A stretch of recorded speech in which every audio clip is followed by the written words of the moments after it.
अस्सलाम वालेकुम नाजरीन, मैं आपका अपना कबड्डी अलाउंसर मियां आरिफ हुसैन नजम, ज़िला साहिवाल। तमाम दोस्तों से गुजारिश है कि हमारे यूट्यूब चैनल साकिब टीवी को ज़रूर सब्सक्राइब और लाइक करें, बहुत मेहरबानी। तुहाडे सामने जनाब मैं चंद दौड़े पेश कर रहा हूँ। राय साकिब जलोका साहब तवज्जो। राह जांदियां ही मुलाकात हो गई अज हिजर फिराक ते मेरी, मैं पुछया कौन जनाब होंदे हो ऐ सख्त तबीयत तेरी।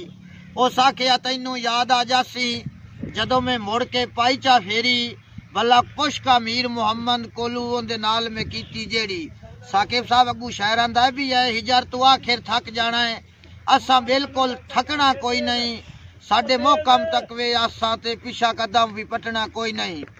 देनी जान है यार दे रावां विच, जावे सर ता हटना कोई नहीं, जिन्नू मीर सियान के सजदा कीता है उस गैर नू तकना कोई नहीं। महाराज अरवसली साहब हिजर फिराक ते दर्द अंदेशे, मेरे संगती यार पुराने हिन, इन्ना बाज दी मूल ओजी लगदा है जलू लूंदे विच थाने हिन, ते ढोल दी तरफू तोहफे ने मेरे हार सिंगार ते गाने हिन, है रौनक मीर दे वेड़े दी मेरे यार दे यार परौने हिन।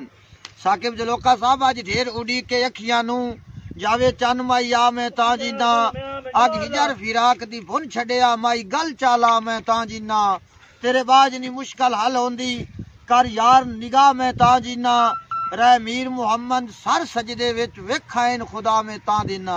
साकिब जलोका साहब मिज़ैला वांगू उड़ा ना देवी ते दिल दी नगरी जला ना देवी, अख तेरी विच एटम बम में मीर डरदा चला ना देवी।